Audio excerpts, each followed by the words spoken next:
Alright, another hopefully quick video here on 2002 7.3 Powerstroke diesel. So we got a little bit of a fuel bowl leak, mainly coming from the drain valve, I believe. So we are not going to pull the whole fuel bowl out like most people do, simply because I'm fairly certain I'm going to snap this when I take it off. And I have parts to fix it, but I do not feel like doing it tonight. The plan for tonight is there's 4 T20 bolts, I believe.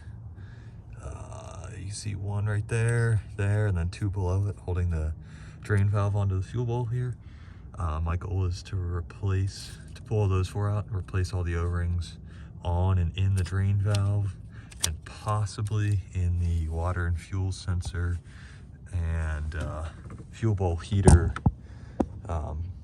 assembly as well. There's 2 O-rings in there, so I might do those as well tonight, and maybe even the pre-filter inspection port O-ring. I think it's 3/16 Allen sticking right there out the back. There's a O-ring in there as well. And then I'm going to do the fuel pressure regulator another day when it's not as cold. This isn't actively leaking. I do want to put an upgraded spring in there, but again, I am worried that I'm going to break this tonight. Even though I do have the parts to fix it, I don't really have the time or desire to deal with it in this temperature. In your passenger front wheel well here, you'll be able to see in front of the headers. It's going to be a little bit tricky to get it in view here, but you can see there's that tube with the nut going out of the exhaust manifold there, and then right below it you can see that pipe that ends right there. It's a little bit wet on the tip, and it kind of goes up and to the right there. That's the fuel bowl drain, and when I went to drain mine just now, I did find out that it's clogged, so I'm going to take some compressed air and try and blow it up in there and clear it out. Alright, so I am doing the majority of this in truck. However, that's about 35 degrees outside. Not the worst I've ever worked in, but it's not nice. So I grabbed my drain valve, brought it inside to rebuild.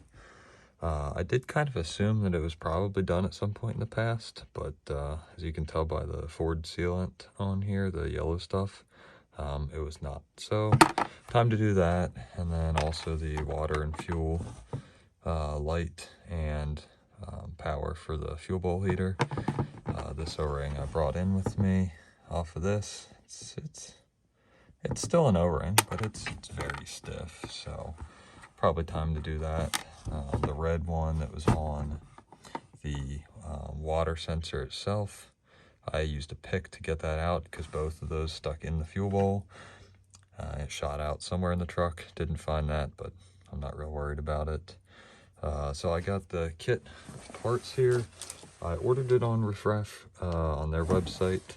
Not 100% sure if this is actually a Riffraff part or if it's a diesel O-rings part, because it's in Riffraff packaging with, you know, the fuel sleeves. This may actually be a Riffraff part.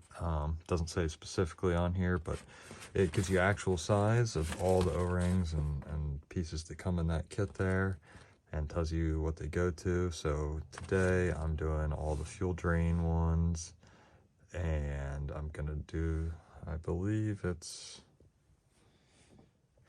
one is inside the fuel drain valve, and then the 2 for the water heater,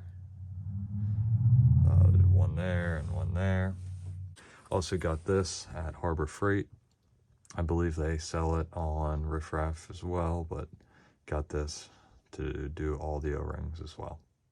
Alright, I know it's a little bit hard to see. I just put these in a bag so they don't get dirty, but the fuel bowl drain valve is cleaned up. I've got the blue bubble looking O-rings installed here. Got the new one inside the stem as well. I've got the 2 new O-rings on the water and fuel light and fuel bowl heater plug in here, and then I've got one for the Allen inspection port drain as well. Just got this all ready to go out and jam these two on so it doesn't get dirty, and switch this one out. I might actually take a Q-tip with me to clean out the bores that these go into, and well, these ones go into, and that one's already clean, but just do that, maybe clean inside a little bit before I put these on so there's not dirt in there. All right, this took a little bit longer than I expected this evening. However, I am just about done. I did end up pulling this inspection plug out, replaced that O-ring, replaced the 2 O-rings on the heater, water, and fuel separator, replaced the O-rings and rebuilt the fuel drain. It's a little bit difficult to get the tube hooked back up to it. The tube was also clogged. I had to use some compressed air and blow that out. I just shut the valve, just tightened those all down. I am going to plug in the electrical connector that I unplugged on there and here, turn on the key and see if we're leaking fuel, because the fuel leak was not visible in, with just the key on before I did this. However, it did accumulate in the valley, so hopefully this is enough to totally stop it. I know it's going to be a little bit hard to hear, so I'll take a step back for a second, but I just went for a little bit of a test drive just to get it warm and make sure nothing bad was going to happen. And so far it seems like those seals fixed the problem. I also did find one of the nuts on the 4-line stainless CNC fab valley kit. Wasn't loose, but I was able to tighten it a little bit, and that's making me feel better too, having that tight as well. But we'll hop in here real quick.